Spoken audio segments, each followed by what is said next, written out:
Bismillah ar-Rahman ar-Rahim. Hi everyone. This is a sixth video about abdominal pain and causes of abdominal pain, and we are still going with the causes that are associated with maybe specific or unrevealing findings in imaging. Now, the fourth category include medications side effects, so these are really important. Of course, the list is really extensive.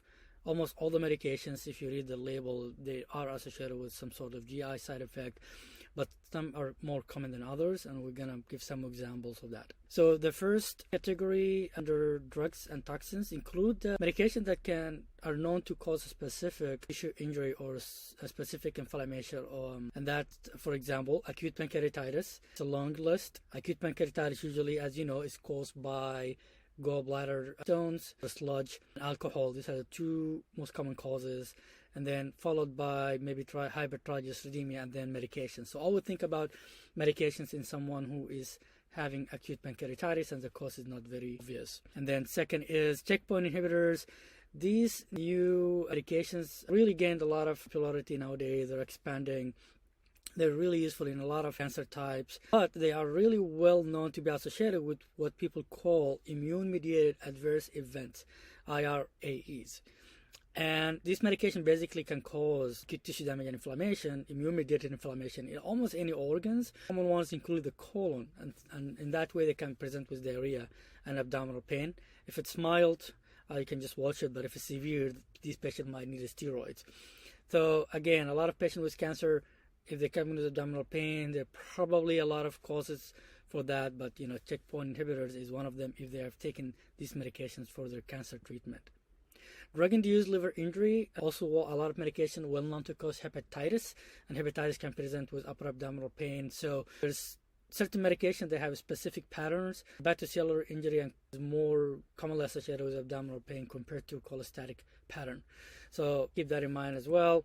Pill esophagitis, a lot of medications are known to irritate the esophagus and cause esophagitis and inflammation and upper epigastric pain. These include doxycycline or tetracyclines, clindamycin, bisphosphonates, potassium chloride, iron supplements, quinidine, and other certain chemotherapeutic agents.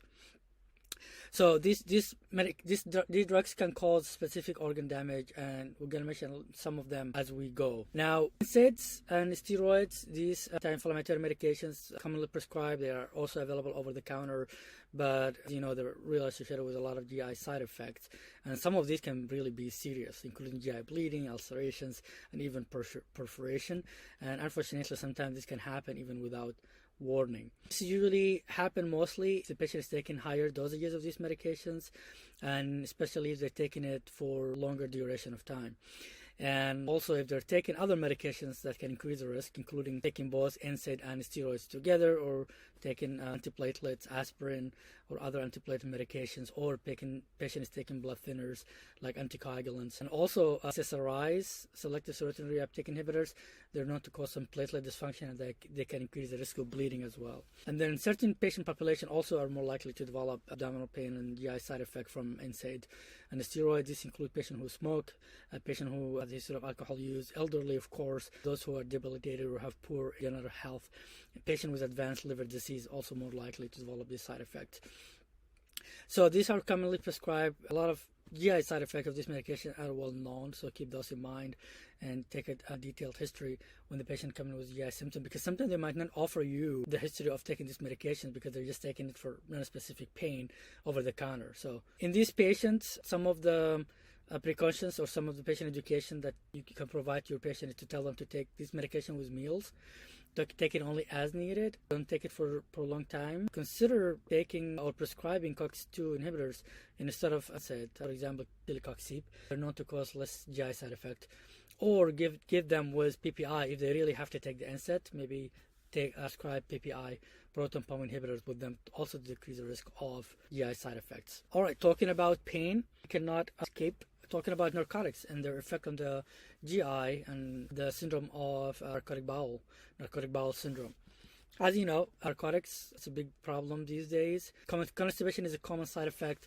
Constipation is not really a benign symptom, honestly. A lot of, especially in elderly, it can be really associated with a lot of disturbance of lifestyle and abdominal distension and discomfort and pain. So really, the recommendation is to use a laxative prophylactically if the patient is taking opioid for chronic use. For example, patient with chronic cancer pain, they might need opioids, so you should always prescribe some laxative, strong laxative at work to prevent constipation from happening in the first place instead of treating it. Narcotic bowel syndrome, it's usually associated with chronic use of narcotics and opioids. It can present with like recurring abdominal pain, and it actually worsens when the patient continues to use opioid or even increases the dosage of opioids. So the opioid is a problem here. It can be really challenging to diagnose, and a lot of times the patient might not really wanting to decrease the dose of opioids because they're thinking if they decrease the dose, their pain will get worse, and they don't want that. So it's really challenging to diagnose and challenging to treat. Usually happens when the patient is taking really higher dosages of opioids, close to 90 or 100 morphine milligram equivalent or MMEs. Again, difficult to diagnose, but it really needs a lot of talking to the patient communication, and reassurance and appropriate description of the syndrome to them and patient education. Next is metformin. Moving on to medications used to treat diabetes. Metformin is a common one, commonly prescribed in diabetics. There is almost 50% of cases. It's probably the most common GI side effect. But patient can also present with dyspepsia and some abdominal pain and discomfort. A little bit less common, but really important to recognize. And actually, in about 6% of cases, these patients might discontinue taking metformin just because of these GI side effects. Usually you can tell the patient that maybe at the beginning of taking the medications they might not have the symptoms, but usually it's improved after a few weeks of taking the medication to kind of encourage them to really continue taking the medication, because metformin is really one of the first options for treating diabetes, at least lately. I know there's other medication now maybe taking over, but it's still commonly prescribed anti-diabetic medication. So patient education is really important. Maybe you can start with a smaller dose and going up after a few weeks. Instruct the patient to take the metformin with meals, and consider extended release formulations. These are known to be associated with less GI side effects. And of course, talking about diabetes, GI, you cannot escape talking about glucagon-like peptide 1 receptor agonists, or GLB-1 receptor agonist medications. Very popular nowadays for diabetes and for obesity and weight loss. But, GI side effects are probably the most recognized and important side effects of these medications. Abdominal pain is more common with liraglutide, but semaglutide or Ozempic is probably the most commonly one associated with general GI side effect, nausea and loss of appetite. So some patients can tolerate them, some patients not. This medication also known to cause acute pancreatitis, and if that happens, then these medications will become like a contraindication for the patient to take. And also they can less commonly but known to be associated with some cases of acute cholecystitis. Both can cause upper abdominal pain. And because of this GI side effect, the recommendation is to maybe consider avoiding them in patients with severe gastroparesis, because it can cause worsening of these symptoms. So again, patient education is very important. Tell them about this side effect, tell them what to expect. Usually the prescription label indicates that they should be started on a lower dose, and then you can build on them and increase the dose down the road. And this is basically how most of the time they're prescribed. And also when you start these medications, instruct the patient to consider taking low-fat meals to minimize the side effect of these medications. Iron supplements commonly prescribed for iron deficiency anemia, especially in young females. They're really common to be associated with GI side effects, discomfort and pain, and importantly, like stool. So you need to tell the patient that so that they will not be frightened about the change of the color in their stool and stop the medications. Some formulations are known to be associated with more GI side effects than others, and these are the ones that commonly prescribed, including first sulfate, first fumarate, and first gluconate. Other formulations like the extended release first sulfate with mucoprotease may be associated with less GI side effect, but it's questionable whether these are as effective as the other medications.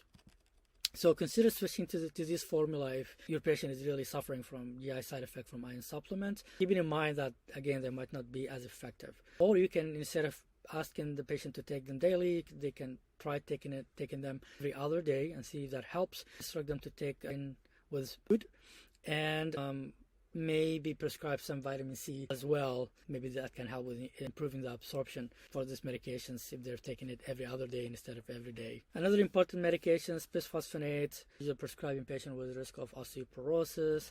It's usually associated with GI symptoms in the upper GI tract, especially the esophagus and the stomach, and called gastritis, esophagitis, as we described before. Again, patient education is important. Instruct the patient to take plenty of water in an upright position and remain upright for at least 30 minutes afterwards. This is important patient education point to minimize these side effects.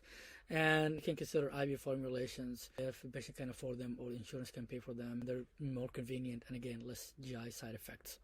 Use of cannabis and other illicit drugs like methamphetamine and cocaine, also very known to cause a lot of GI side effects. Cannabinoid hyperemesis syndrome and gastroparesis is very well known side effect of chronic use of cannabinoids, especially if the patient is taking it more than 4 times per week or more for more than a year. Symptoms are usually cyclic. Sometimes patient might say that they notice that the symptoms improve with hot shower. Hyperemesis, cannabinoid hyperemesis syndrome can mimic cyclic vomiting syndrome, and this can be associated with many diseases, including use of chronic use of cannabis. So you really need to ask this patient about these medications specifically. They did not offer that part of history to you because sometimes they might not really give you that information if you don't ask about them. Treatment is to help your patient stop taking the cannabis. You can try topical capsaicin. Antipsychotic might get some relief, like haloperidol or olanzapine, so you can try that as well. For methamphetamine and cocaine, these are serious medications. Try to help your patient stop taking these illicit medications. They can be associated with a lot of GI issues.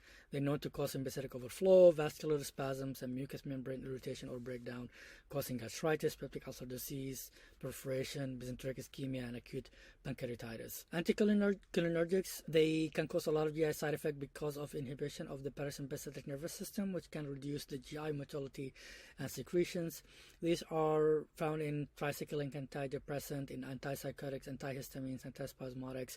So a lot of these medications really commonly prescribed. These patients can present with a variety of presentations in addition to the GI symptoms, including dilated pupil or mydriasis, dry mouth, constipation, nausea, vomiting, ileus, abdominal distension, and bloating. People know the famous mnemonic for that. For the GI side effect, these patients can be bloated as stout, but also they can be hot as hair, red as beet, dry as bone, blind as a bat, mad as a hatter. They just like prescribe some of the other systems involved in anticholinergic crisis or anticholinergic toxicity, especially for elderly. Be careful with this medication, especially they're taking multiple of them. Patient with polypharmacy, these medications are really associated with a lot of GI side effects, and many of them needed to be admitted in the hospital because of that. I have seen many of those, especially in elderly and patients with polypharmacy. Drugs and toxins and envenomation. An example is a black widow spider, causing what people sometimes know as latrodectism. So basically, this can be associated with local symptoms like a local wound, pain and redness and inflammation and swelling, or systemic symptoms which can include severe muscle spasms, especially abdominal muscles. So they can be having a lot of abdominal pain and symptoms and GI symptoms. Spasms of other muscles like in the legs and arms as well. Complications can happen, including myocarditis, rhabdomyolysis, and acute kidney injury. Usually the history is straightforward and clear, but sometimes the patient might not recognize that they have been bit by an insect or a spider, so sometimes it might be a little bit tricky to diagnose. Roperidol is a dopamine agonist commonly prescribed in patients with Parkinson's disease and restless leg syndrome. Nausea is the most common GI side effect, but also it can be associated with vomiting, abdominal pain, or constipation. These patients might have other non-GI side effects like cardiovascular side effects like orthostatic hypotension or hypertension. Also can be associated with neurological symptoms like dizziness, somnolence. This might be actually more common, so it can help you make the diagnosis. Again, these are just examples of some of the medications associated with GI side effects. The list is long, but probably these are the most common ones. Alright, see you in the next video, and we'll continue talking about the other category associated with GI symptoms not commonly seen in imaging.